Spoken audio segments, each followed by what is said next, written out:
están? Buenas tardes. Hola, perfecto. Bien, Sí, bueno, buenas tardes. bárbaro. Gracias entonces por la confirmación. Bueno, me presento, veo caras conocidas, así que, bueno, para algunos va a ser reiteratorio, pero mi nombre es Paula Muniagurria, yo soy profesora de filosofía y de teoría general del derecho y de sociología en el plan que estamos terminando, en la currícula que ya estamos abandonando, y como parte de la oferta académica ampliada, tanto de filosofía como de socio, ustedes saben, se ofrece este seminario hace unos años, tanto este seminario como el seminario de argumentación que está a cargo de Leo Pereseguí. Así que, bueno, vamos a trabajar este cuatrimestre cortísimo, que va a ser de 1 mes y moneditas. Ahora nos vamos a fijar entre todos el cronograma posible de trabajo. Así que, bueno, básicamente va a ser un trabajo a distancia, mucho más acentuado que durante el año pasado, que la pandemia nos obligó a la virtualización, pero ahora además tenemos la circunstancia de que es un curso súper corto.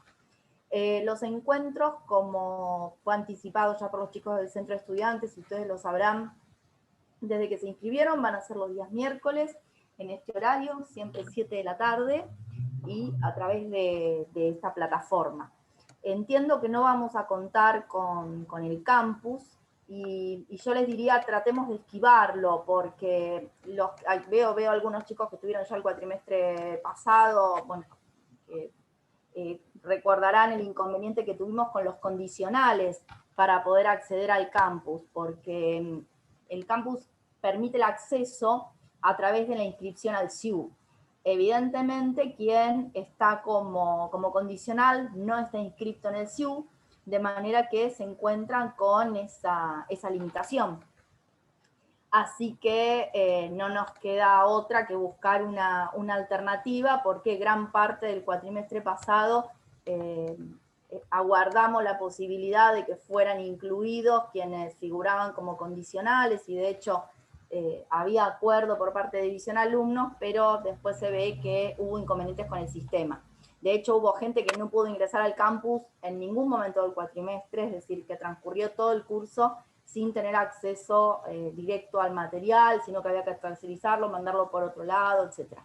Entonces, directamente lo que vamos a hacer este verano es evitarnos el campus, porque la gran mayoría de ustedes, conforme los registros que tengo, son condicionales, ¿sí? Así que lo que hemos hecho es armar un classroom.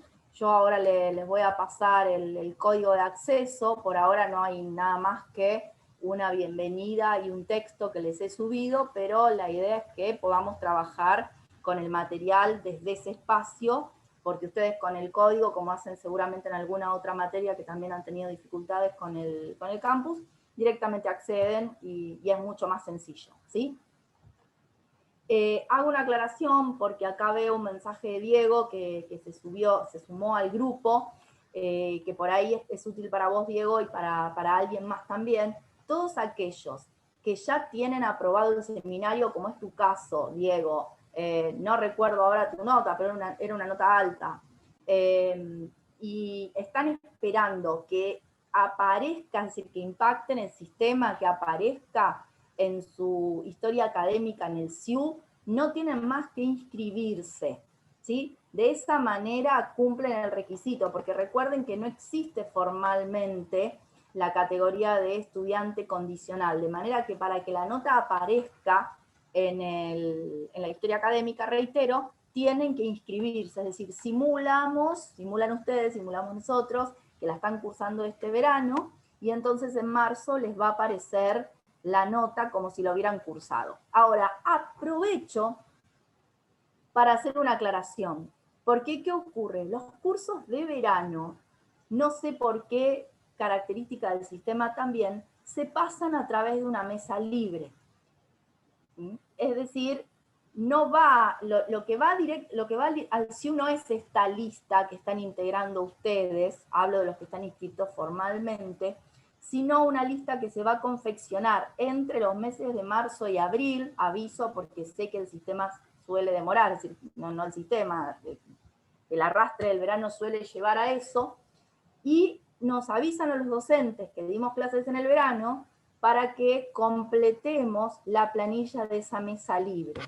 ¿Sí? De manera que ustedes van a tener tiempo de chequear, insisto, quienes necesiten que se les pase la nota del seminario 1 o 2 al finalizar este verano, van a tener tiempo entonces hasta marzo, hasta que se confeccione esa mesa libre, para chequear su inscripción. Esto lo recomiendo porque si no después va a haber que hacer una rectificación a lo largo del cuatrimestre. Las mesas libres no se pueden rectificar, o sea, tiene su vueltita. Entonces estén atentos a chequear que estén inscritos, ¿sí? Porque nosotros, recuerden que los docentes, desde que tenemos el sistema SIU, no tenemos manera de intervenir en las actas. Hay alguien de la Secretaría Académica que quería participar. Sí, te escuchamos. ¿Cómo te va, Paula? Jessica del centro. Te comento, así están todos de paso al tanto. Si falta escribir o pasar los datos, pueden mandarme un correo electrónico, lo publicamos en la página del centro, porque los listados se van a cerrar definitivamente en febrero, así todos los que tienen que pasar nota, por ejemplo, el seminario 1, van a poder, se les va a pasar la nota la primera semana de marzo, con las mesas libres del resto de materias, y van a poder anotarse por sistema correctamente en el seminario 2 para el primer cuatrimestre. Así que hasta fines de febrero, por favor, chequeen por las dudas, cualquier cosa, pueden escribir por cualquiera de las redes del centro, no hay ningún problema, o tienen mi correo electrónico a disposición que estuvo publicado en la página del centro. Y también lo dejo acá en el chat por si alguno necesita. Bien, perfecto, gracias, muchísimas gracias, Jessica. Bueno, recuerden, entonces, chequenlo, no confíen, porque después quizá ustedes están súper tranquilas y tranquilos pensando que están inscritos, que tienen su nota pasada y que quizá es una demora en la carga, y en realidad es que no aparecían inscritos. Entonces, chequenlo, consejo, porque para quienes están ya a punto de terminar, puede significar un atraso en el inicio del trámite para la gestión del título. Así que bueno, paso, como diría Celina, los avisos parroquiales. Celina Dalmazo, me refiero, quienes la hayan tenido de profesora recordarán que era una muletilla de ella. Pasados los avisos parroquiales, podemos avanzar. Sí, insisto en la necesidad de que todos quienes estén condicionales en esta oportunidad recuerden este procedimiento también para el momento en que les toque inscribirse, sea el segundo cuatrimestre, sea el verano próximo, sea el primer cuatrimestre del año que viene, siempre el procedimiento es igual, ¿sí? Acá me preguntan ¿hasta cuándo guardo la nota? Bueno, en realidad no hay problema. Obviamente lo que les pedimos es que no aparezcan dentro de 5 años, no estoy exagerando, nos pasa, que viene alguien y dice, no, porque yo cursé el seminario de argumentación con vos en el año 2013, 2014, no sé si tendrás la nota, bueno, y el de género también, que le estamos dando hace unos 9 años más o menos, traten de que sea en un plazo razonable, ¿sí? No hay problema, en principio no hay problema, y vemos situaciones particulares, pero bueno, si les faltan 11, 12 materias todavía, no tiene mucho sentido que se sumen ahora el seminario, pero esto por consejo nada más, ¿no? A ver acá, doctora, yo hice condicional el primero hace algunos años, ¿hasta cuándo guarda la nota? ¿Podría hacer el seminario 2 condicional? Florencia, yo te contesté a vos en el correo electrónico porque no entendía tu inquietud cuando me preguntaste si tenías que hacer el 1 o el 2. Déjame que busco a ver si tengo la nota, porque hace algunos años, si vos hoy estarías para condicional con el 2, quiere decir que todavía no avanzaste, o por lo menos no llegaste a completar el ciclo profesional como para hacer el seminario 1. Entonces, a estas cosas me refiero. Lo vemos después en particular con vos, pero la idea de adelantar los seminarios es que ustedes ganen en tiempo vital, porque en realidad saben que formalmente no anticipan la oportunidad de la graduación. Eso se va a producir indefectiblemente luego que completen el ciclo profesional y que hagan las prácticas, privado o público, etcétera, etcétera. Y como además los seminarios saben que son sucesivos, es decir, son correlativos uno de otro, no hay forma de pasar las notas simultáneamente, con lo cual sí entiendo que ganan en cuanto a no tener que seguir cursando, despejarse la cabeza, terminar, por lo menos materialmente, la etapa de estudiante, lo cual es una lástima, no sé por qué ese apuro en salir a la carrera, pero bueno, entiendo también que a veces el trámite de llegar al título pesa y que uno tenga cierto apuro. Pero bueno, ¿Puedo la hacer una respuesta es la misma. consulta? La respuesta es la misma, Florencia, lo guardamos razonablemente. Sí, escucho. Yo me anoté ahora en el seminario 1, porque me pude anotar, lo hice condicional el cuatrimestre pasado. ¿Tengo que anotarme entonces a la mesa libre de febrero, además? Exacto. No, vos, si ahora estás anotada en el seminario 1, Formalmente. ya está, listo, porque la mesa libre, que esto es un dato que se los doy yo, como les dijo Jessica recién, que en realidad el listado se va a estar completando a lo largo de febrero, no es que se cerró en el momento de enero que ustedes se inscribieron.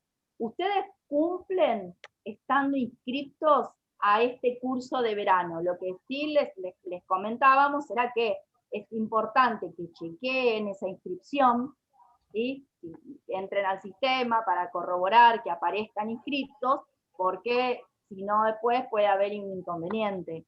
¿Sí?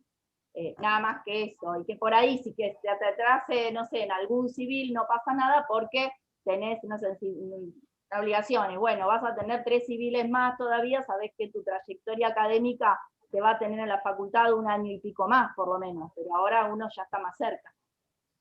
Y una pregunta, porque yo ahora estaría haciendo condicional el 2, me tendría que anotar en marzo en el 2, ¿no es cierto? Para que me pasen la nota a final del primer cuatrimestre. Exactamente, vos te vas a recibir formalmente en julio de este año. Claro. Ahí Perfecto. vos ya o sea, vos dejas de cursar ahora, vos en marzo, chau facultad, te olvidás, pero la nota formal vos la vas a tener cargada en el sistema en julio, y ahí es cuando vas a poder hacer el trámite para iniciar la obtención del título. ¿Sí? Bien, Si todos los que gracias. estén en esta misma situación, que debe haber varios, lo mismo. ¿Sí? Es decir, están cursando, me imagino, como condicionales el 2, pero inscrito formalmente al 1. Mucha gente que lo hizo el seminario del segundo cuatrimestre del año pasado está en esta situación. Fácil la mitad de los que estoy viendo están en esta misma situación. Bien, ¿alguna otra duda? Sí, si me permite, en relación a lo que decía la compañera, se generó una duda en cuanto a, como no nos inscribimos por una vía oficial a través del SIUR, sino que fue a través del centro, entonces no sabíamos, yo personalmente no sabía en calidad de qué estoy inscrito, y si debo después regularizar la situación cuando el sistema SIUR me habilite a inscribirme al seminario 2, o ya con estar inscrito en esta lista ya está, y bueno, eventualmente ya está dada. Claro, no sé, De Gaspar, no sé si está... A ver, Gaspar. En la mesa libre de febrero. No, se te entiende. Ustedes no se tienen que anotar en ninguna mesa libre porque, a ver, esto fue una aclaración que por ahí complicó más de lo que aclaró. Era para que supieran que a veces hay alguna demora en el pase de las notas por esto, porque no es que no hay un curso de verano. Por eso es que la recepción de las inscripciones las hace el centro de estudiantes, porque es una excepción cursar en verano. Ahora, ¿cómo se va a regularizar? No sabría decirte. No sé si está Jessica todavía. No, se fue. Vamos a preguntarle a ellos. Yo me comprometo también a preguntarles a ver cómo se va a hacer, pero bueno, no hay otra forma, no hay alternativa. El pase de nota, ¿es necesario anotarse en la mesa de febrero? No, vos no te tenés que anotar en ninguna porque no te va a aparecer una mesa de febrero para que vos te inscribas. Eso lo genera División Alumnos. Ustedes se inscribieron para cursar en el verano. La inscripción formal, la única que ustedes pueden hacer, es la inscripción al curso de verano, nada más. ¿Sí? Lo otro fue un dato que yo les comenté para que tengan en cuenta cómo es que les va a aparecer la nota finalmente en la historia académica. ¿Sí? Y para que tengan en cuenta que esto se demora para marzo. No es que nosotros terminamos, o sea, va a depender de la fecha en la que se confeccione esa mesa libre, ¿sí? A eso me refería. Y que chequeen, que aparezcan en esa lista que confeccionó el centro de estudiantes para estar seguros, porque con esa lista borrador es que se va a armar la lista definitiva para que les podamos cargar la nota a través de una mesa libre. ¿Sí? Esa es la forma que ofrece el sistema, a eso me refiero. Pero vos, Gaspar, cumpliste, o sea, tu parte inscribiéndote para cursar en el verano. A ver, bueno, Patricia, ahora chequeo. Alguien me pregunta acá, Marisol, yo me recibo con este seminario, entonces en marzo estarían pasando las notas, exactamente, sí, este curso, este seminario de verano termina en marzo. Así que vos te recibís formalmente en marzo. Para las condicionales del seminario 2 le tenemos que mandar un mail, yo me anoté formal para el verano, para la nota en realidad lo del mail siempre se los pedimos por las dudas, porque chequeamos que estén inscritos. Cuando pasamos las notas, tanto en esto como en el seminario de argumentación también, lo que hacemos, lo que hace Leo también, es mirar que la lista que tenemos se siga de los avisos que nos mandaron ustedes, y nos suele pasar que alguna o algún estudiante nos avisa, mirá, me anoté para que me pasen la nota, y resulta que nosotros chequeamos en el listado y no aparecen, entonces les avisamos, esa finalidad tiene. Pero si no lo hacen no pasa nada, porque nosotros guardamos las notas, así que no se preocupen. Y bueno, listo, ninguna otra inquietud. ¿Alguna más que no esté en el chat y que vaya en ese sentido? ¿No? Bueno, mi idea era hacer el listado hoy de los condicionales, lo que pasa es que son un montón, sacándome a mí y a Jessica, son 84, así que bueno, vamos a buscar otra manera.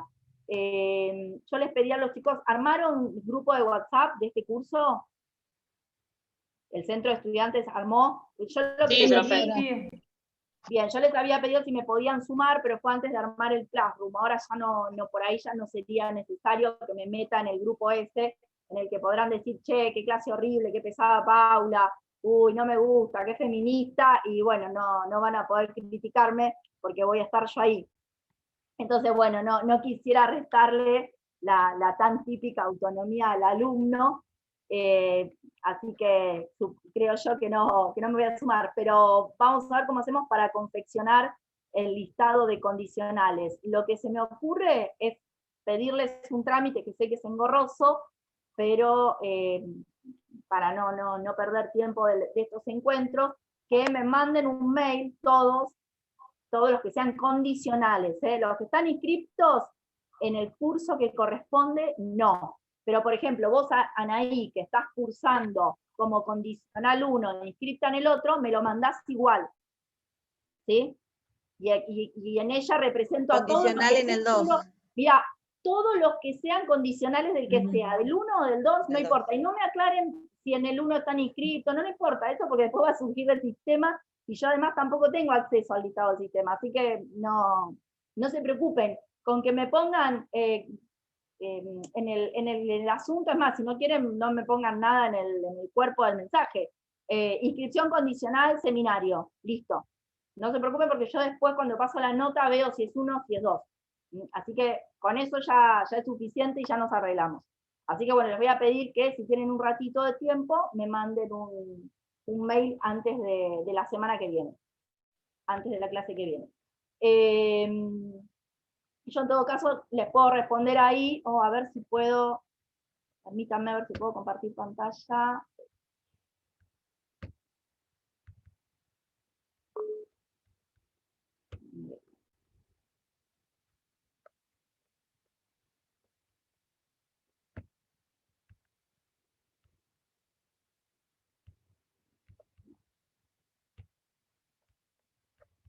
Espérenme un segundito.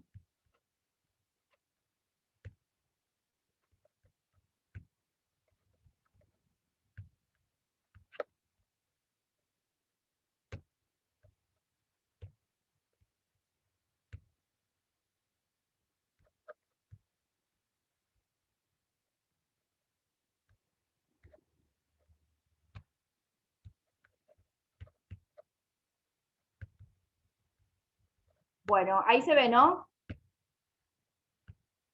¿Sí? Bueno, si quieren hacerle una captura, ese es el código de acceso al Classroom. Igualmente yo se lo paso a Brandon ahora para que lo suba al grupo de WhatsApp, no se preocupen. Bien. Bueno, mientras tanto les comento, la idea de este seminario corto, de este verano, es trabajar acceso a la justicia.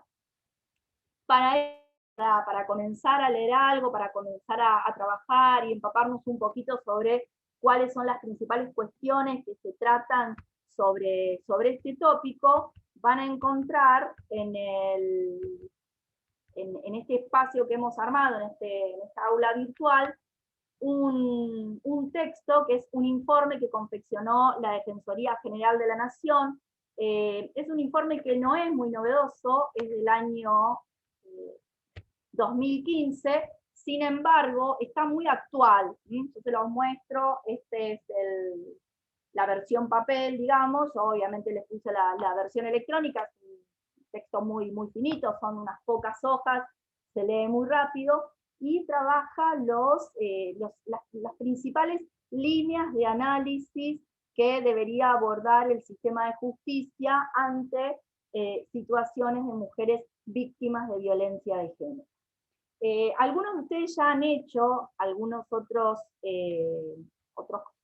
seminarios, perdón, el seminario 1, no otros, y sabrán cuáles son las ideas básicas que trabajamos en la categoría o la epistemología de género. Saben que cuando hablamos de género no hablamos necesariamente, y en realidad no hablamos epistémicamente de feminismo, sino de cómo las diferencias anatómicas y biológicas o anatómico-sexuales son tramitadas de forma política, es decir, cómo la cultura, cómo la sociedad, cómo el Estado, cómo los diferentes sistemas de organización social han gestionado históricamente las diferencias entre hombres y mujeres, por lo menos las diferencias sexuales, es decir, las diferencias con las que nos adscribe la naturaleza, y a partir de la tramitación diferenciada de estas características biologicistas, se han generado estándares de tratamiento también diferenciados, pero a la vez que diferenciados, desigualados. Es decir, hablar de género es hablar de una categoría de análisis de la organización social. Y suele hablarse de orden de género. ¿Por qué? Porque el género, es decir, la traducción cultural o social de las diferencias biológicas o de las diferencias físicas, han dado lugar, insisto, no solamente a diferenciación, sino que esa diferenciación de trato ha generado un orden, una ordenación desigualitaria, jerarquizada. Entonces, históricamente, o allá por los años 70, cuando comenzamos a hablar, cuando las primeras feministas, como Rubin, por ejemplo, las primeras en asomarse a un concepto feminista de género, toman para sí el concepto, un concepto que venía de la antropología, de la psicología, de la sociología. En ese momento se pensaba solamente en las diferencias entre hombre y mujer en el sentido biológico de la concepción diferenciada. Sin embargo, ustedes saben que hoy ya hablar de género no es hablar de intereses de las mujeres o diferenciación de hombres y mujeres, sino que incluimos a la comunidad LGBTQ y más. Esto es a lo que llamamos habitualmente y de forma más sencilla las disidencias o las disidencias sexuales, y que la perspectiva de género no se ocupa solamente de la tendencia, de la opción o de la elección sexual, como se hablaba hace unos 10 años más o menos, cuando empezamos a ofrecer este seminario, sino que hoy se habla de orientación de género. Saben que Argentina, no digamos que va a la vanguardia, pero sí tiene un paquete normativo muy progresista en la materia. Tenemos ley de identidad de género, ley de matrimonio igualitario, de manera que estamos muy a tono con la legislación internacional y sobre todo con los criterios internacionales en la materia. Hago un paréntesis, alguien acá había preguntado cuál es mi mail, acá alguien ya lo puso también, paulamuniaurri@hotmail.com. Sin embargo, más allá de que, insisto, hablar de género no significa solamente hablar de jerarquización o desjerarquización o desigualación femenina frente al hombre, lo cierto es que en la agenda de género hay ciertos temas que hegemonizan los problemas, es decir, que son centrales, son los núcleos problemáticos más importantes, más relevantes de una posible agenda de derechos de género. Y en esa agenda, lamentablemente, la violencia, y la violencia contra las mujeres, la violencia sexista, la violencia machista, sigue siendo un título, digamos, un capítulo que no pierde relevancia. Recordarán ustedes que a lo largo de gran parte del año pasado se insistió mucho en cómo el ASPO primero y después el DISPO influyeron en el aumento, en la exacerbación de situaciones de violencia, sobre todo doméstica, es decir, la forma de la violencia de género que tiene lugar al interior de las familias o al interior de la organización familiar. De hecho, no sé si ustedes conocen, hay un observatorio sobre violencia de género, que es la Casa del Encuentro, es decir, que funciona dentro de la ONG o al interior de la ONG, la Casa del Encuentro, y ese observatorio, que se llama Maricel Zambrano, a lo largo de todo el año pasado fue siguiendo el minuto a minuto, y si uno entraba a la página podía observar a diario la evolución del problema de la violencia de género en la pandemia. El que tenga un interés particular en este tema, les sugiero consultar la página de la Casa del Encuentro, es muy útil, hay mucha información, van a encontrarse además con un informe que se confeccionó en el año 2019 sobre los últimos 10 años de femicidio, con una estadística muy interesante, en la que desagregan por edad de víctimas y victimarios, por lugar de perpetración, por vínculos entre víctima y victimario, y además un análisis muy completo que nos permite cotejar estos números del femicidio con cada uno de los supuestos que trae nuestro Código Penal. Así que bueno, aquel que le interese lo puede ver. No insisto mucho con esto porque lo trabajamos el año pasado, tanto el primero como el segundo cuatrimestre, así que bueno, algunos de ustedes lo tendrán presente, pero es muy interesante. Yo tengo armada una presentación de PowerPoint que se las voy a poner también en el Classroom, en el que he tomado algunas imágenes de ese informe de la Casa del Encuentro, y así que bueno, van a poder consultarlo ahí directamente. Como les decía entonces, ocurre que uno trata de escaparle a la cuestión de la violencia en el sentido de decir vamos a analizar otras trayectorias vitales de mujeres frente al género, de disidencia frente al género, pero insisto en que la cuestión de la violencia se sigue imponiendo.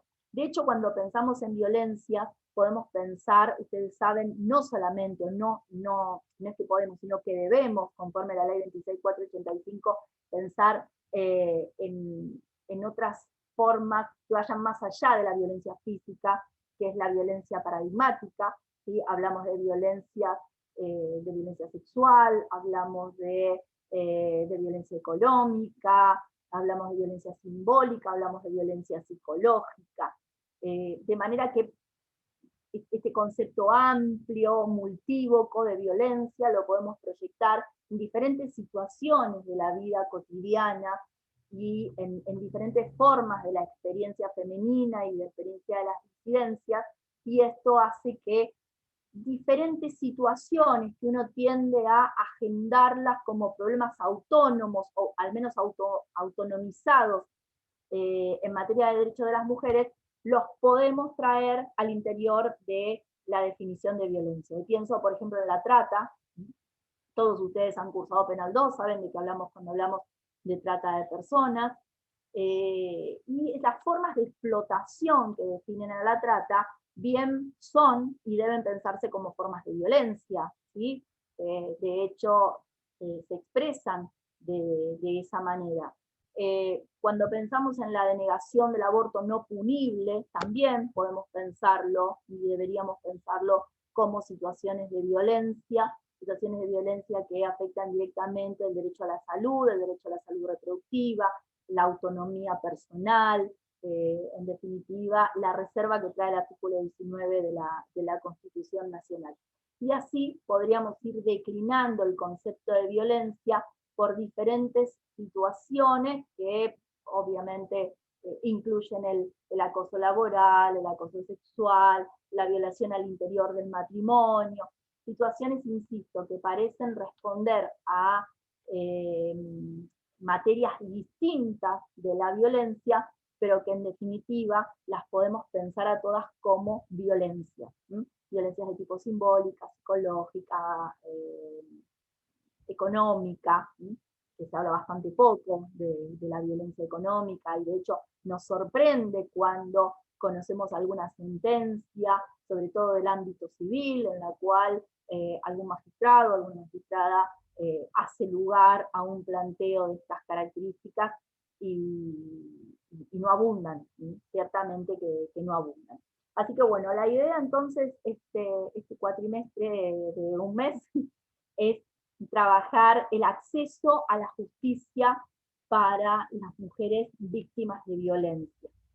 Esto es acceso, ¿por qué? Porque ustedes saben, y esto lo recordarán de primer año, podemos definir al derecho de diferentes maneras. El concepto de derecho es un concepto que nos plantea muchísimos problemas en su definición, no solamente por el ya clásico dilema que nos hace enfrentarnos a la cuestión moral, sino y a su relación conceptual, ¿no? A esa vinculación conceptual con la moral, y los entrecruzamientos con la moral crítica y con la conciencia colectiva, sino que además es un concepto ambiguo, que presenta múltiples focos de significado, y que con ello también trae zonas de penumbra difíciles de penetrar.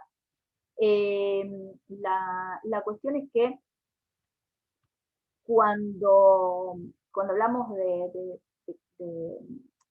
¿cómo plantearlo? Cuando hablamos de concepto de derecho, podemos esquivar un poco estos inconvenientes, apelando a un concepto funcional, lo recordarán ustedes, aunque haya quedado un poco lejos ya primer año, una posibilidad de referir a cuáles son las funciones, es decir, el para qué del derecho.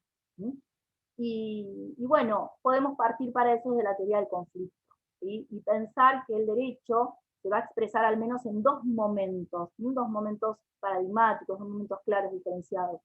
Uno que tiene que ver con el proceso de producción normativa, es decir, pensar al derecho como un sistema que tiene por finalidad prevenir el conflicto a través de la producción de normas. Entonces, bueno, tenemos la ley de violencia de género, listo, se va a acabar la violencia contra las mujeres porque tenemos una ley que es respetuosa de la CEDAW, es decir, de la Convención para la Eliminación de todas las formas de discriminación contra la mujer, pero además ha adherido a los conceptos que impone la Convención de Belém do Pará, que es el instrumento interamericano que legisla en materia de prevención y sanción y persecución de la violencia específicamente contra la mujer. Hemos sancionado el femicidio en el sentido que indica campo algodonero, que es el caso del derecho internacional humanitario en el cual se denominó, se puso nombre a el homicidio de mujer, al asesinato de mujer. Sin embargo, lo cierto es que los números de violencia y de femicidios no cesan. Entonces ahí advertimos que hay otro momento de actuación del derecho, ¿sí?, que reclaman las víctimas de violencia. Este otro momento, el segundo momento, ya no es el de la producción normativa, como mecanismo para guiar la conducta, la idea de la norma como razón para la acción, sino que ya vamos a esta segunda oportunidad que se da al derecho, ya no de prevenir el conflicto, sino de ponerle fin, de dar una solución. Y aquí es donde entra algo que acabo de mencionar, que es la Convención de Belén do Pará, que si me dan un ratito y entran hoy a la noche al Classroom o mañana, ya van a encontrar ahí pegada la convención y también la CEDAW, y es el deber de debida diligencia. El artículo 7 de la Convención de Belén do Pará establece la debida diligencia. Es una serie de deberes escalonados que imponen cabeza de los Estados parte, que nos habla acerca de cuáles son las obligaciones de cada uno de estos estados en relación a las mujeres, a los efectos de prevenir la violencia. Y en esa serie de obligaciones o deberes escalonados que en conjunto hacen al criterio de debida diligencia, está el deber de juzgar.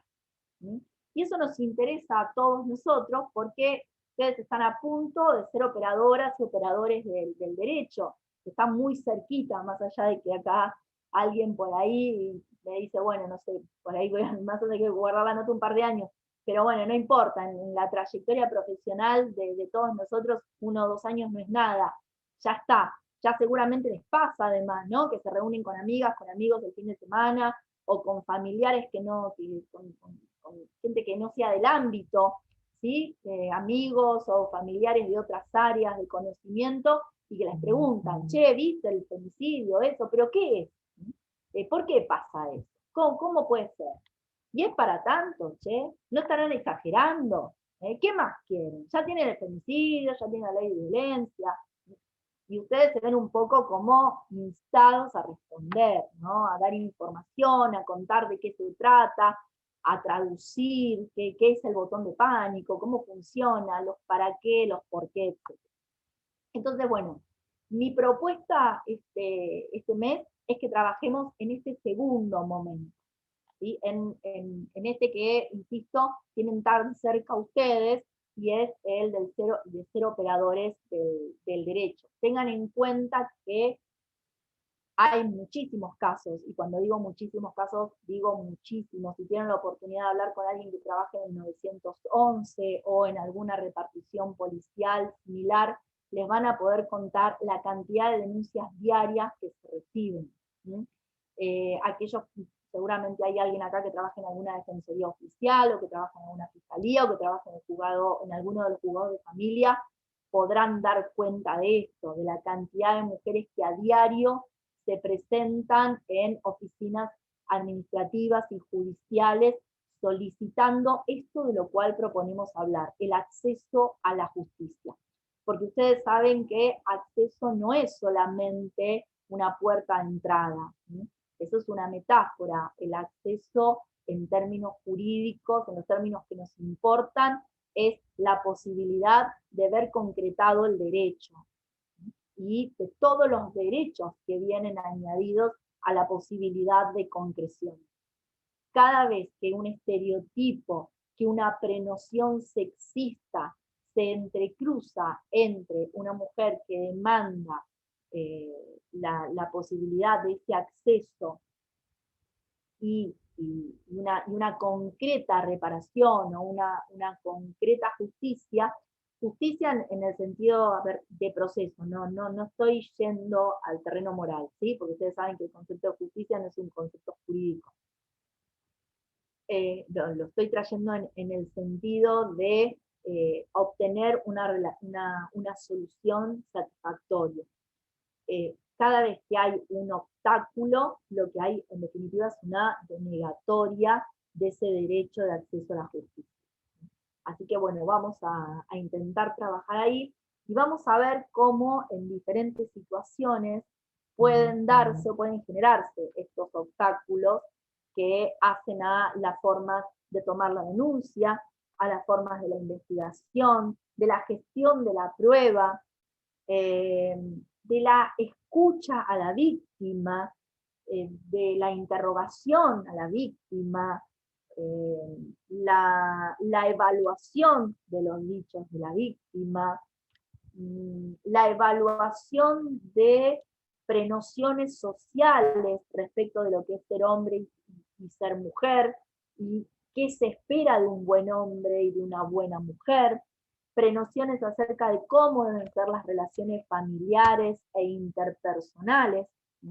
Cada vez que algo de esto se cruza, se interpone en una decisión, entonces se somete a este juicio, a esta interrogación que yo les propongo que hagamos a lo largo de este curso. O sea, básicamente quienes han cursado en alguna de las oportunidades anteriores saben que la idea es un encuentro de discusión en cada semana. Así que los invitamos a que lean, a que vengan con lectura de aquello que les proponemos. No es que los vamos a matar con lectura, pero bueno, tengan en cuenta que tenemos poquito tiempo, tenemos apenas un mes, así que tenemos que capitalizar lo más posible. Por eso vamos a usar el Classroom para tratar de multiplicar los tiempos de encuentro, porque es muy poco el tiempo con el que contamos, ¿sí? Hoy vamos a terminar la reunión, no sé, ya nos hemos pasado de los 45 minutos, de los 40 minutos y no nos cortaron, así que se ve que estamos nuevamente con una cuenta ilimitada. Pero bueno, recordarán que en la segunda parte del último tiempo del segundo cuatrimestre del año pasado tuvimos problemas con las cuentas. Así que bueno, pensé que teníamos 40 minutos. Pero bueno, calculen que vamos a tener encuentros de horita y media, más o menos. O sea que si arrancamos a las 19, tipo 20:30 vamos a estar terminando. Pero además vamos a utilizar el Classroom para plantearles alguna actividad, más o menos lo mismo que veníamos haciendo con el campus, que nos permitía tener foros, y estaban buenos los foros porque eso nos dio la posibilidad de tener alguna discusión. Como tenemos un ratito, ya que no se ha cortado, me gustaría escucharlos a ustedes antes de avanzar. Si alguien me quiere contar qué entiende por género, hay gente que viene con experiencia, que puede ser útil para el resto, o por ahí estaría bueno escuchar a quienes no, para aquellos y aquellas que se asoman por primera vez a esta cuestión. ¿Qué piensan que se van a encontrar? ¿Qué entienden que es el género? ¿Qué piensan que es eso? Más allá de lo que yo les comenté recién. O sea, ¿qué es lo que circula por ahí? ¿Qué es con qué expectativa vienen?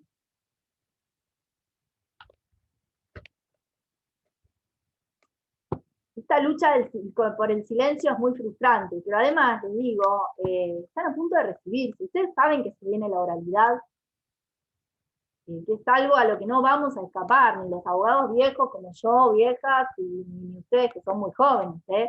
Se nos viene, así que qué mejor que practicar la oralidad en estas oportunidades. Yo no sé si se los conté a ustedes por ahí en filosofía, hace un par de años fui a una audiencia, era una conciliación, y resulta que el actor se había olvidado, no sé, había tenido una dificultad, no había citado a una de las partes de las codemandadas. Yo estaba como asesora de menores. Entonces, en un momento con una de las contrarias, decimos, bueno, entramos para hablar con el secretario, y le planteamos, porque había mi tendencia, y así le comentamos lo que vimos, qué sé yo, y entonces el abogado de la actora dice, pero yo no vine preparado. Pero ¿cómo no viniste preparado si vamos a una audiencia? Supone que todos nos preparamos para la audiencia. Claro, no. Él no había citado a una de las partes, sabía que no iba a haber audiencia.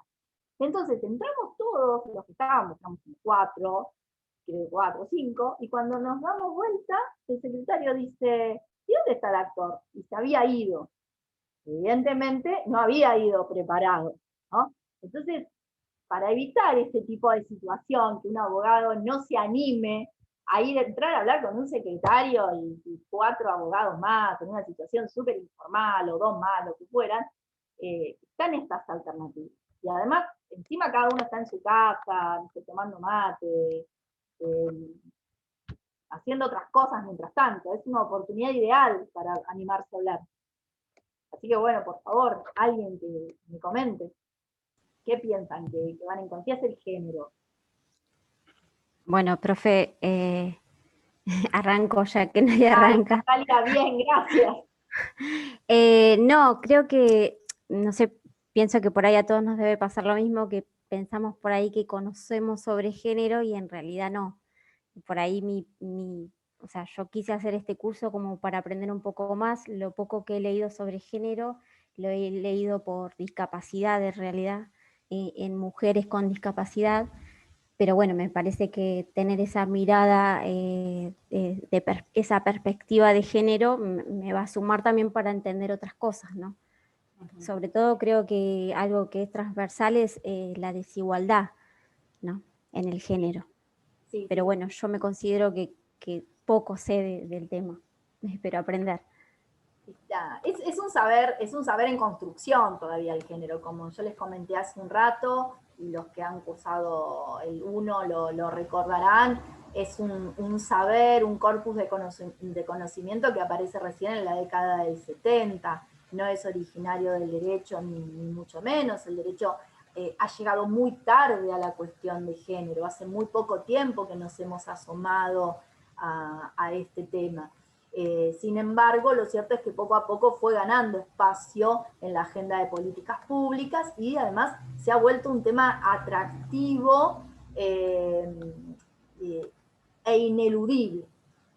Se ha impuesto de tal manera que hoy ninguna agenda de derechos, ningún catálogo de derechos puede obviar la cuestión de género, ¿no? Entonces, bueno, eso también nos hace interpelarnos, ¿no? Respecto de, bueno, a ver, cuánta relevancia real se le está dando, y como vos decías, Natalia, por ahí se habla mucho, ¿no? Circula, pero uno no sabe si lo que sabe es lo correcto. Tampoco sabemos si hay algo correcto al respecto, porque insisto que es un saber que todavía continúa en formación. De hecho, fíjense que para nosotros las leyes en nuestro sistema, la aceleración en materia de producción normativa en cuestiones de género data de los últimos 8 años, ¿no? Año 2012, sobre todo, año 2013 en adelante. Pero bueno, ya a partir de ahí diciendo, no sé, vamos a ver con qué me encuentro, está bueno.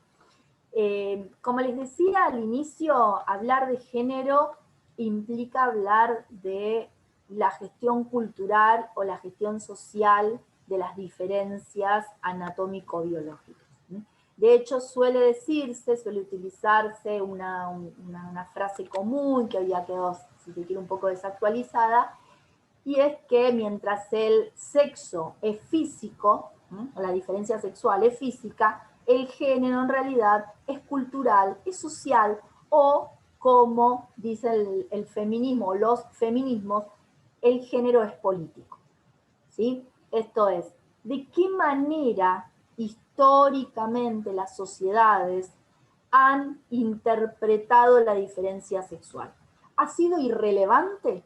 Sobre todo en materia de ciudadanía, porque nosotros en definitiva estamos en una facultad de Derecho, en una escuela de Derecho, entonces nos tiene que interesar en el sentido de cómo afecta esta diferente gestión de las diferencias físicas al acceso a derechos.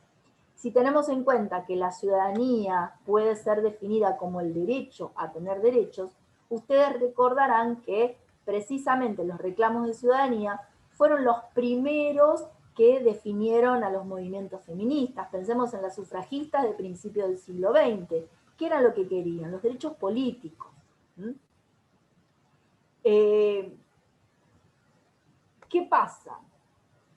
Suele decirse que en nuestro sistema, en particular, adquirimos primero los derechos políticos y muchos otros que debieron haber llegado antes de los derechos políticos o que tradicionalmente se obtienen antes que los derechos políticos, para las mujeres fue al revés.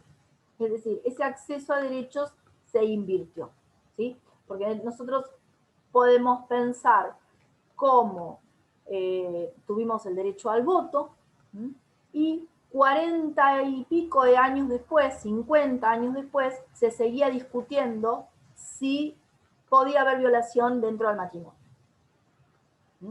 O la violación sigue exigiendo eso que se llamaba en una época la prueba del diablo, ¿no? Porque como es un delito que suele darse en la intimidad, en la privacidad, sin ojos ajenos que puedan dar cuenta del hecho, si a eso le sumamos los estereotipos, es decir, las falsas creencias respecto de la naturaleza femenina, la mendacidad, el engaño, etc.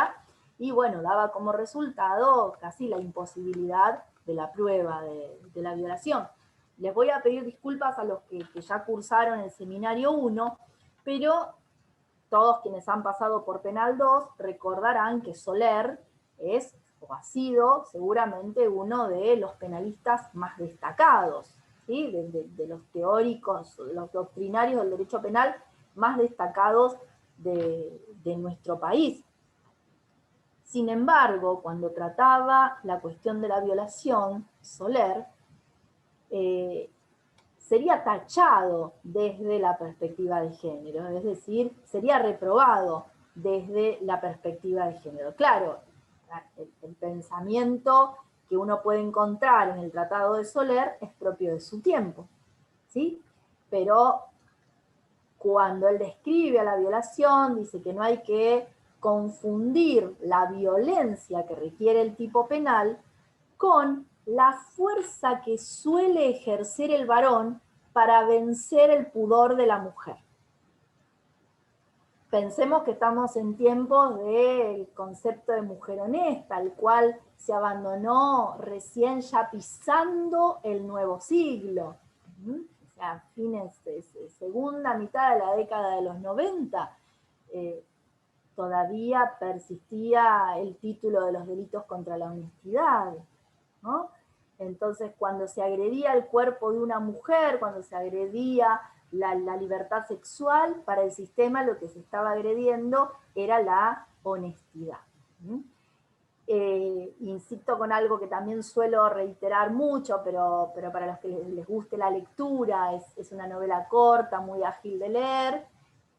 Lean Crónica de una muerte anunciada, de Gabriel García Márquez. Aquellos que la han leído recordarán por qué Bayardo San Román devuelve a Ángela Vicario, y cómo se desata la tragedia, y por qué se desata la tragedia. No quiero spoilear a quien tenga intención de leerlo, pero bueno, ahí se cruzaba esta idea de honestidad y de quién era el ofendido cuando una mujer perdía la virginidad. De manera que la cuestión es muy complicada, me refiero a el avance, las marchas y las contramarchas que han tenido los derechos de las mujeres, y solo por dar un ejemplo, pero como les decía al principio, podemos tomar diferentes aspectos, y de hecho se los vamos a ir proponiendo a lo largo del curso, que pensemos diferentes ejemplos para explorar cómo se pueden traducir de manera de entender en ellos formas de violencia contra las mujeres. Y de hecho no hablamos todavía del trabajo práctico final, pero ya igualmente se los vamos a poner también en esta semana en el aula virtual, pero la idea es que vayan organizándose, si quieren pueden hacerlo individual o en grupos de 2, 3, 4 personas, no más tampoco, pero seleccionar un tema clásico o no de lo que podríamos llamar una agenda de derechos de las mujeres a la no violencia, y analizarlo desde o con las herramientas que vamos a ir trabajando a lo largo del curso, que tienen que ver con el acceso a la justicia, es decir, cómo se define en el derecho, cuál es la lectura social, lo que hay en el imaginario social al respecto, cómo se evalúa la prueba habitualmente, cómo es el comportamiento de los diferentes operadores judiciales. Lo ideal sería que elijan un caso, porque en un caso lo van a poder hacer ya en concreto, ¿sí? Cómo se recepcionó la denuncia, tuvo repercusión pública, no tuvo repercusión pública, hubo dilación en el tratamiento, o por el contrario fue un tratamiento diligente del caso, con qué apoyo se contó, qué mecanismos de autovalidación se le ofrecieron a la mujer, o ya tenía y no necesitaba, cómo actuaron los diferentes órganos del sistema, etc. Pero bueno, eso lo vamos a ir viendo a lo largo del curso, así que no los quiero anticipar con estrés, pero sí abro un paréntesis para recomendarles que vayan buscando algún caso que pueda interesarles. Puede ser un caso de derecho doméstico o puede ser un caso del derecho internacional humanitario. No elijan campo algodonero porque está recontra analizado por todos lados, además es largo, tiene no sé, muchísimas proyecciones, porque lo que ha generado, lo que produjo fue muy importante en materia de derechos en el ámbito internacional e impactó en los diferentes derechos domésticos, no solamente para América, sino en el mundo fue y es muy tenido en cuenta.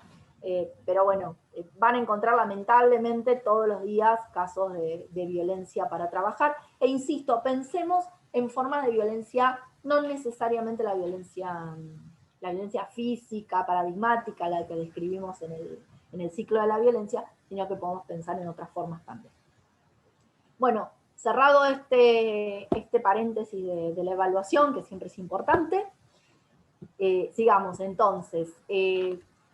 Les decía hace unos minutos que entonces cuando hablamos de género, hablamos de esta idea que trae la antropología, la psicología, la sociología, respecto de que la cultura, la sociedad, las culturas o las sociedades tramitan las diferencias biológicas de manera de asignar características diferenciadas también en lo cultural. La idea de que somos diferentes biológicamente hace pensar que vamos a ser diferentes también en los aspectos culturales o sociales. Y esto hace que se piense que somos diferentes también intelectualmente. Y cuando hablamos de diferenciación entre hombres y mujeres, no hablamos de una diferenciación igualitaria, una diferenciación y nada más, sino que es una diferenciación jerarquizada en la cual el hombre es visto como superior y la mujer como inferior, y a consecuencia de esta jerarquización y de esta diferenciación se producen y se han producido históricamente desigualaciones en materia de derecho. ¿Por qué lo decimos así? Porque el concepto de igualdad, ustedes saben que es un concepto jurídico, no es un concepto que esté en el mundo de la naturaleza. Como diría Kelsen, no pertenece al mundo del ser, sino que pertenece al mundo del deber ser.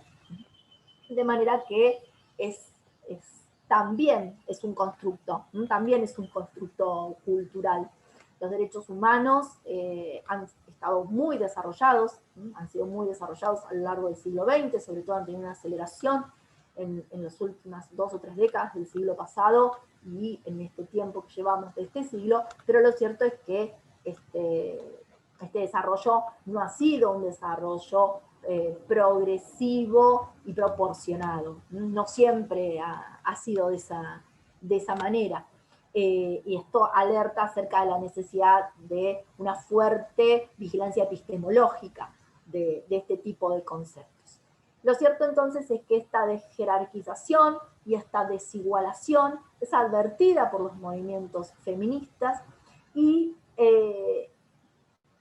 aprovechado el concepto género, que viene, insisto, de otras disciplinas, como una buena o una útil explicación para dar cuenta de por qué las sociedades tratan de forma discriminatoria a las mujeres.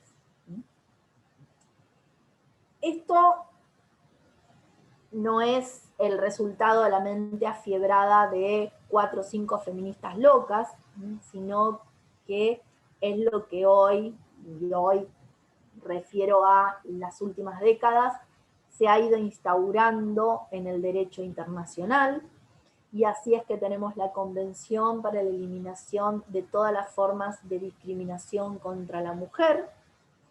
Es un convenio de la ONU al cual Argentina ha adherido, de la misma manera que contamos también en el ámbito latinoamericano con un estatuto normativo que les mencioné también hace unos minutos, que es la Convención de Belém do Pará, que es la Convención para la eliminación de todas las formas de violencia contra la mujer.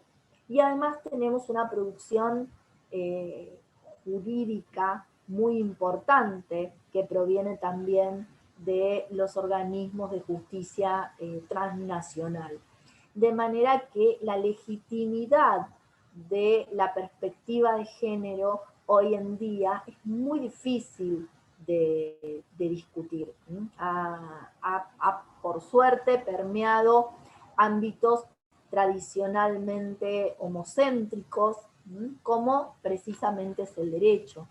Ustedes saben que suele decirse que el derecho es un cuerpo de conocimiento ginope, o ciego al género, o con miopía de género, los más condescendientes. Tradicionalmente las normas han sido gestadas por hombres, han sido tramitadas por hombres, y ustedes saben que las mujeres hemos ido logrando espacios de poder y acceso a esos espacios a fuerza de leyes de cupo. Algo muy emparentado con esto, a lo que referías vos, Natalia, hace un rato, a las políticas de acciones afirmativas, antiguamente llamadas políticas de discriminación inversa, que tan útiles han sido en materia de derechos de personas con discapacidad. O la idea de los ajustes razonables, que también proviene del ámbito del derecho de las personas con discapacidad. Y esto, bueno, de alguna manera da idea de que la mujer históricamente ha sido minorizada, tratada como un menor, como un incapaz. Ustedes saben que en el primer tramo de aplicación del Código Civil, no del Código Civil y Comercial actual, sino el Código de Bellas Artes de 1869, la mujer era una incapaz relativa de hecho, es decir, era como un menor de edad. Y esto ha persistido con mayores y menores consecuencias hasta casi terminado el siglo pasado, hasta bien entrados los 80. Año 85 con la ley de divorcio vincular, 87 con la ley del nombre. ¿Por qué refiero hasta ese momento? Algunos marcan el corte con la ley 17711, ¿recuerdan la ley ómnibus? Suele ubicarse el momento de empoderamiento de la mujer en la 17711, y se dice que hasta ese momento las mujeres no teníamos ni nombre, ni patrimonio, ni domicilio. Porque al nombre de soltera debía añadirse la partícula de y seguirle el apellido del marido. De, fíjense, ¿no? Indicaba la propiedad de alguien, la propiedad del marido. No tenía patrimonio, porque el patrimonio lo administraba el hombre, el padre, y cuando se casaba pasaba a administrarlo el marido. Salvo para la mujer soltera. La mujer que se quedaba soltera, entonces en ese caso podía administrar su propio patrimonio. Pero claro, ahí empiezan a trabajar o intervenir los estereotipos culturales. ¿Ustedes se imaginan una mujer soltera en los años 40? En los 50, en los 60, y les diría que un poquito más adelante también. ¿Recuerdan el tango? Pobre solterona te has quedado, sin ilusión, sin fe. Bueno, yo recuerdo... Sí. En cuanto, a ver si me veo. En cuanto al tango, también quería mencionar que ahí se vio reflejado muy bien la cuestión de género. Por ejemplo, el tango tiene un viraje en cuanto a que al principio se consideraba, por ejemplo, dos tipos de mujeres. Se tenía la madre como inmaculada, como aquella que no podía ser tocada, y por otro lado la mina, que era la mujer sexuada, la mujer que tenía que ver La con lo sexual, prostituta. con el deseo, Claro, con la prostituta. Exacto. Y después cuando la mujer accede, por ejemplo, por eso son importantes los derechos políticos que accede, por ejemplo, al trabajo, lo que hace es que el tango comienza a ver a esa mujer y comienza a poner a esa mujer en otro rol que ya no era el de la mina, ahora ya era la mujer, digamos. Así que me pareció interesante que lo comentó porque a mí me encanta el tango y conozco un poquito al menos respecto a eso. Sí, sí, sí. Es un tema muy interesante de análisis el tango, Lucía. Hace un tiempito se presentó un proyecto de investigación, no sé si después se aprobó, en el que se trabajaba el tema de las letras de tango, acá en nuestra facultad, digo, porque hay análisis interesantes hechos, respecto del tratamiento de esta dicotomía de la que vos hablás, la madre inmaculada y asexuada, frente a la mina, la prostituta, ¿no? Y cómo se representa, y cómo además se legitima la violencia también, muchísimas veces en el tango, la violencia contra la mujer, como algo normal, como algo merecido, algo de la teoría del merecimiento parece intervenir ahí también. De hecho, en relación a esto que vos decís, Lucía, a aquellos que tengan más interés en la criminología, que hayan leído algunos textos de esas características o que hayan cursado criminología, recordarán que cuando el positivismo criminológico habla del delincuente, habla del hombre, el homo delincuente, ¿no? Porque la dona delincuente es prostituta. Cuando se piensa en la mujer delincuente, se lo asocia a la deshonestidad. Siempre es en ese lugar que aparece la mujer. No se la piensa desde las categorías del derecho penal. De hecho, los que cursaron el seminario 1, permítanme reiterar, hay una tradicional división dicotómica que se hace en la teoría de género, en lo que es la organización social, ¿sí? Entonces se dice, ¿cómo está organizado el mundo? Perdón la simpleza con que lo presento, ¿no? Pero bueno, el mundo está organizado entre lo que es el espacio público y el espacio privado, ¿sí? ¿Y quién está en uno y en otro? Y bueno, como dice Lucía, históricamente en el espacio público el hombre, porque el hombre es el que sale a trabajar, el que se ocupa de la política, de la economía, del trabajo en general, de la producción, de las actividades de producción.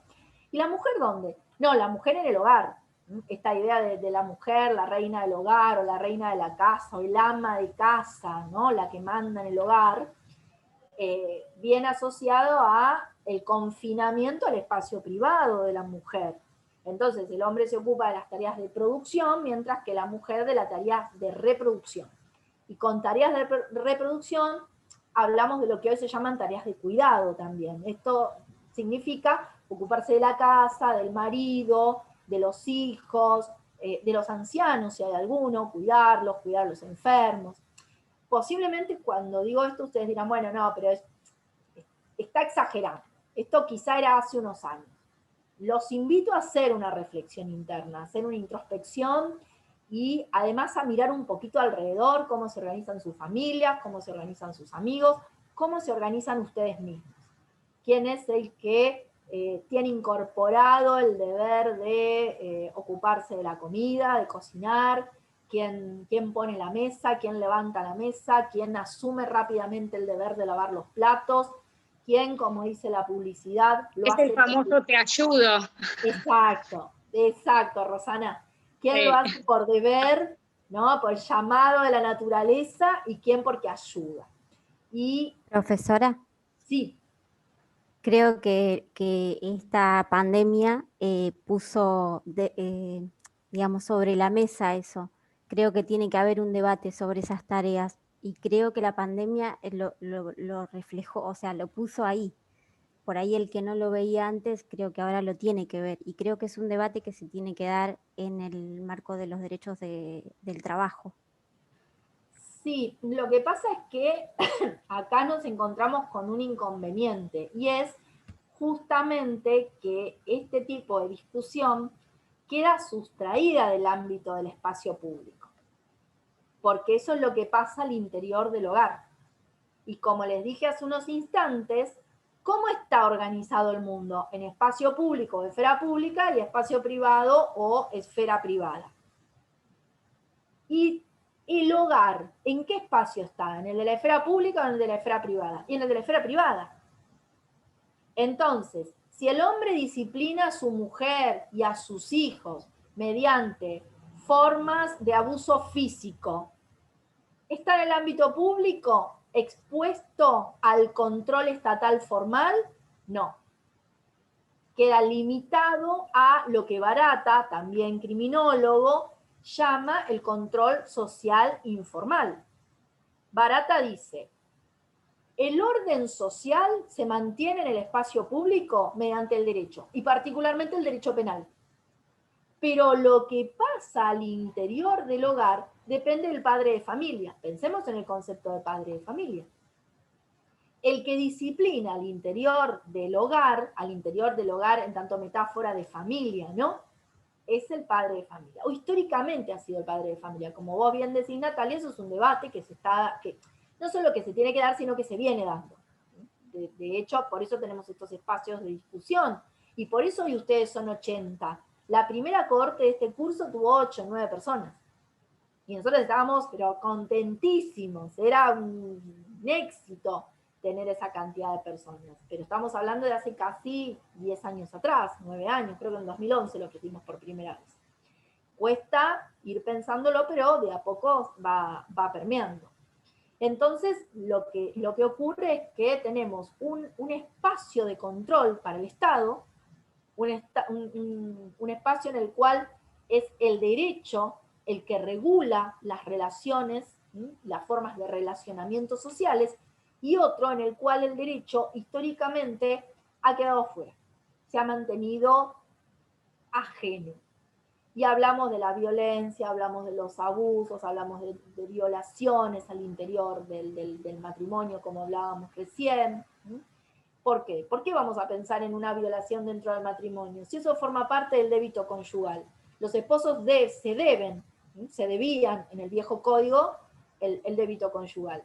Entonces, ¿cómo alguien va a pagar, va a ser responsable penalmente por tomar aquello a lo que tiene derecho? Es decir, el goce a partir del cuerpo de la mujer. El derecho ha colaborado a través de sus normas, esas normas ginopes o miopes al género, manteniendo a la mujer y a su cuerpo sometidas o dispuestos al uso o al placer masculino, en definitiva, ¿no? Insisto, esta idea de los delitos contra la honestidad, pero solo pensado desde la honestidad de la mujer, es muy elocuente respecto de qué se espera en términos de virtud, en términos de modelo perfeccionistas de moral del hombre y de la mujer, comportamientos de uno y de otro. Por eso era tan característico, antes de que se crearan las comisarías de la mujer, el advertir esa primera barrera con que se encontraba la mujer que iba a hacer una denuncia por violencia y que venía en general del efectivo policial, ¿sí? Bueno, pero ¿y usted o vos qué hiciste? Pero a ver, y contame, ¿no? Y preguntas acerca de del cumplimiento de sus deberes, sobre su moral, sobre si salía mucho, si salía poco. Esto en cualquier caso que ustedes seleccionen o cuando se pongan a hacer un relevamiento para seleccionar un caso para trabajar, se van a encontrar con esto. Y les va a llamar la atención, y les va a llamar la atención cómo todavía hoy se encuentran sentencias en las que jueguen los estereotipos de género. ¿Qué son los estereotipos? Son falsas creencias respecto de los comportamientos, respecto de las características que se asignan a las personas. Y esos estereotipos permean al derecho. También podríamos dedicar un seminario entero a analizar si los estereotipos permean el derecho o si el derecho coadyuva a través de sus normas a la creación de estereotipos. Las definiciones del derecho inciden en la definición de mujer. Ese fue mi tema de tesis doctoral. Cuando me doctoré, mi gran pregunta, mi gran interrogante, no llegué a ninguna respuesta, como suele pasar en estas situaciones, es una gran interrogación mi tesis, pero lo que me guió incluso después a abrir a otros temas fue ese, que es algo que viene trabajando el feminismo hace tiempo, lo como llaman las americanas, la jurisprudencia feminista lo viene trabajando, y es la relación, la pregunta acerca de esa relación entre derecho y orden de género, pero no solamente pensado cómo el orden de género se traduce en el derecho, sino cómo el tratar a la mujer de determinada manera jurídicamente afecta a el rol de la mujer o la identidad de la mujer en el mundo social. Perdón, ¿alguien había querido hablar? Profesora. Sí, yo, Lucía. Sí. No, pensaba en esto de el bien jurídico protegido, en el caso del derecho penal, ¿no? Que por un lado, antes, en cuanto a la violencia sexual era la honestidad, y hoy el bien jurídico es la libertad sexual. Uy, perdón, mi sobrinito. Un segundito, mi sobrinito entró. Bien, bien. Bien, ¿alguien más había...? Sí, quería, no sé, ¿se escucha? Sí, perfecto. Sí, para ver si estaba orientado en función de lo que se dijo, si correspondía ubicar a la problemática sobre las bases mismas en las cuales se estructura el sistema que nos impera, en el sentido de que, en el sentido de dominación de un sector de clase sobre otro sector, para ubicar, porque estuvimos hablando que la problemática surge a raíz de la década de los 70, pero pareciera que es algo más estructural, que está institucionalizado, entonces ab initio de las creaciones de las mismas normas y del mismo sistema que se viene arrastrando tal vez a lo largo de la historia. Bueno, trato de ubicarme en tiempo y espacio. Sí, hay quienes lo trabajan desde esa perspectiva. De hecho, el concepto para dar cuenta de esto que vos señalás, Gaspar, es el de transversalidad de género. La transversalidad de género lo que dice es que esto no es solamente un problema entre hombres y mujeres, o si se quiere, entre hombres y disidencias, sino que tanto hombres como mujeres estamos atravesados además por otras categorías, como la clase, la raza, el continente en el que nos ubicamos, el hemisferio en el que nos ubicamos. Entonces se habla de un feminismo, sobre todo desde la corriente feminista, es el feminismo negro, se lo llama así, feminismo negro, el que más ha trabajado esta cuestión de la necesidad de la fragmentación o de la fractura, e incluso dicen que no hay un concepto de mujer, que cuando se habla de mujer en realidad es una falacia, debemos hablar de mujeres y que así todo es un concepto inasible, porque evidentemente la experiencia de una mujer profesional, empresaria en Dinamarca en el año 2020 no es la misma experiencia o no ha sido la misma experiencia pandémica de una mujer salvadoreña en una diáspora tratando de ir a otro país, como está ocurriendo, o en Honduras tratando de escapar de la pobreza, o las obreras de la maquila en Ciudad Juárez, en la frontera con Estados Unidos, que es donde se produjo el caso Campo Algodonero. ¿Por qué? Porque esa mujer está atravesada por la raza, está atravesada por la pobreza, es decir, por la clase, está atravesada por su lugar de pertenencia, esto es, a un país pobre, además es una mujer migrante, entonces esa es una forma de pensarlo, sí, desde la transversalidad. Y para lo que es puntualmente la asociación con la categoría clase, que es la que vos mencionaste, hay una corriente dentro de la perspectiva de género que es lo que se llama el feminismo del punto de vista. Lo que dice que cada sujeto está situado en una situación, perdón la redundancia, una situación que es política, que es cultural, que es social, que es económica, y que esa autoperspectiva condiciona su mirada acerca del problema. Y después, en lo que hace a la cuestión estructural del tema, pensá que ya la Revolución Francesa, cuando instaura la idea de ciudadano, habla, o sea, se dirige al ciudadano blanco, hombre y propietario. Entonces ahí hay para discutir desde la categoría clase bastante. De hecho, Olimpia de Gauche escribe ella una suerte de manifiesto de revolucionario feminista y bueno, finalmente la terminan matando. No necesariamente por eso, pero digo, no prosperó la idea de diferenciar y de visibilizar que la mujer no era vista como ciudadana. Y eso se fue arrastrando, lógicamente, nosotros además por nuestra tradición cultural jurídica. Esas son ahí están plantadas las raíces de nuestra tradición jurídica. Y para reforzar lo que vos planteabas, habría que ver un poquito los números hoy, cómo quedaron, pero se dice que las mujeres somos propietarias del 2% de la tierra. El otro 98% está en manos masculinas.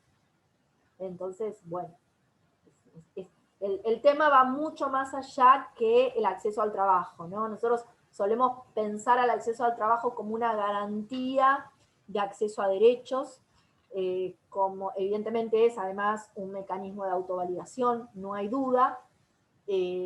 Hablamos abundantemente sobre el techo de cristal, que es el límite invisible al crecimiento profesional, laboral y en general en materia de empleo de las mujeres. También se habla de piso pegajoso, y esto no solamente pensándolo en mujeres anónimas.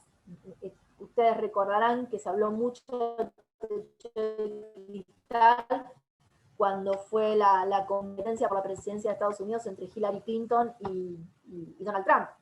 Y ya un tiempo antes, aunque Hillary venía arrasando, se dijo que la cultura americana le iba a poner el techo de cristal y que no iba a llegar a presidenta, y de hecho, bueno, ocurrió. No sabemos si fue por esa razón o no, pero bueno, se lo veía venir y se lo había anticipado. De manera que, bueno, insisto en que la cuestión no tiene que ver solamente con el acceso al trabajo, sino con algo mucho más estructural y muy instaurado históricamente. Esto no es una emergencia, la desigualación femenina. Los ejemplos en la historia lamentablemente abundan y son excepcionales las situaciones de igualdad, tristemente. Natalia, tenés la mano levantada. Sí, quería hacerle una consulta con respecto a la transversalidad que recién hablaba. ¿Es un concepto un poco más amplio que lo que sería la interseccionalidad? Sí, en realidad apunta a categorías diferentes, pero sí, vamos a tratar también interseccionalidad. Nosotros interseccionalidad, por ejemplo, lo usamos bastante en el observatorio de género, que saben que tenemos un observatorio de género, y de hecho fue una de las premisas la cuestión de la interseccionalidad de género. Lo que pasa es que la interseccionalidad, si se quiere, es más bien al interior de la cuestión, mientras que la transversalidad lo que te dice, el problema, si se quiere, lo podemos pensar como un problema la transversalidad, porque de alguna manera pone en crisis los conceptos básicos de la teoría de género, esto que traía Gaspar de la cuestión de clase, pero lo podemos multiplicar, insisto, por raza, religión, diferentes situaciones, etnia, etc. Lo que proponen en definitiva es que no hay posibilidad de un discurso unívoco, que no hay una única experiencia femenina, que no hay un concepto mujer, que no hay un concepto de disidencia, sino que todas las experiencias son particulares, y lo que proponen es que se diluya el concepto mujer. ¿Cuál es el problema que se ve desde otra perspectiva? Y es un poco la perspectiva que me gusta un poco más a mí, o que sostenemos más en la cátedra, no es porque me guste a mí, sino algo un poco más ortodoxo, en el sentido de ya vamos a tener tiempo si queremos, para deconstruir el concepto mujer, pero esperemos porque todavía ni siquiera alcanzamos la totalidad de los derechos, entonces no deconstruyamos algo que todavía no logramos, ¿no? Es como que, bueno, primero logremos bajar los femicidios. Una vez que logremos bajar los femicidios, bueno, ahí podemos discutir acerca de estas cuestiones que son más teóricas, más teóricas en el sentido de que están alejadas de la experiencia diaria, a eso me refiero. Y también ten en cuenta que otra cuestión que viene asociada a esto tiene que ver con algo que yo les dije al inicio y que después abandoné un poco, que, a ver, la idea clásica de género es esta de el género es a la cultura lo que el sexo es a la biología. Es decir, es el resultado de la manipulación o de la gestión cultural de las diferencias biológicas, ¿sí? Sin embargo, hoy en día hay miradas que dicen no, en realidad no hay algo que sea prediscursivo o natural como es el sexo y el género postdiscursivo o resultante de la gestión social o cultural. Todo es cultural y todo es político. Esta es la mirada, por ejemplo, de Judith Butler, ustedes la habrán escuchado nombrar alguna vez, es una filósofa muy renombrada, que es activista militante de la comunidad LGBTIQ+, y ella lo que sostiene, al igual que gran parte de las teorías queer, es que no hay nada en la naturaleza que nos diferencie. Que en realidad son los estados, son los sistemas políticos los que deciden diferenciar entre hombre y mujer a partir de esas diferencias que llaman sexuales. Pero que no hay nada en el cuerpo humano que a priori indique que corresponde hacer esa diferencia. Y esto es lo que hoy en día se traduce en el no binarismo. Cuando se discute acerca del lenguaje inclusivo, en eliminar los femeninos y los masculinos de los discursos, es decir, de los lenguajes, se está adhiriendo a estos postulados que vienen fuerte, que vienen con fundamentos interesantes, ¿no? De hecho, hay países que ya han eliminado la caracterización sexual de los documentos, de las matrículas individuales de sus ciudadanos y ciudadanas. Estamos en una coyuntura, estamos en un momento de tránsito, claramente. Doctora, así que sí, va a surgir, Natalia, seguro esto. Sí, te escuchamos, Néstor. Sí, yo me refería por ahí, siendo puntualmente lo que estamos hablando, que ya a esta altura de la carrera no podemos desconocer, por ejemplo, que hay ciertos razonamientos que son constitucionales, que en una sentencia constituyen estereotipos y prejuicios de género, y que claramente eso está sostenido por un sistema y que tiene un carácter político. Básicamente, como que ahí apuntaba la pregunta, ¿no? Producto de mi desconocimiento no sabía que me había derivado la transversalidad, pero bueno, básicamente son dudas que van... Sí, no, justamente fuiste a un tema que es de súper actualidad, que está muy presente y muy discutido. De hecho, se les reclamó, vieron todo el movimiento Me Too, o sea, hubo desde otros sectores críticas respecto de que en realidad son problemas de unas pocas, que los verdaderos problemas de género están en otros ámbitos, que en definitiva es banal. Así que bueno, lo que sucede es que hay mucha fractura, hay mucha discusión al interior de los feminismos. Yo por eso al principio les decía, vamos a trabajar género, no feminismo, porque eso ya... A ver, y no es por desmerecer al feminismo, porque, a ver, es un movimiento filosófico, o sea, yo me siento filiada al feminismo, sin embargo, no es el objeto del curso, justamente, además por esto, porque primero que lo que receta el derecho es la categoría género. Si bien el género hoy tiene una mirada feminista, no hay duda, va más allá del feminismo cuando hablamos de disidencias. Pero además lo que sucede con los feminismos hoy en día, que hay mucha disputa a su interior. Así que sería muy, muy complejo, muy interesante, pero muy complejo, porque además la discusión está dada en diferentes planos, en el plano epistemológico, filosófico, sociológico, psicológico, nos excede por mucho nuestros pocos conocimientos. Y en relación a lo que vos decías, Gaspar, es cierto, podemos revisar en sentencias de lo más sencillas cómo aparecen los estereotipos de género. Civiles, penales, laborales, es de lo más habitual, e insisto, se van a sorprender, los invito a que empiecen a buscar desde ya, porque la idea es que en la primera semana de marzo, que hay una pregunta acá, estemos terminando, así que empiecen ya a buscar un caso, se van a sorprender de cuánto van a encontrar, de qué fácil les va a ser, mucho más de lo que piensan. Bueno, si no hay más preguntas los voy a liberar porque los tengo retenidos acá hace 1:35, alguien va a presentar un habeas corpus seguramente. Así que bueno, no sé si tienen alguna inquietud. ¿No? Bueno, fue un poco desordenado, la idea es que vaya a seguir siendo así, pero bueno, sería ideal que participen un poquito más. La invitación es a que se animen, a que discutamos. No hay ninguna verdad acá, como le contesté hoy, le respondió hoy a Natalia en una de sus intervenciones y a Lucía, es un saber en plena producción, en pleno desarrollo.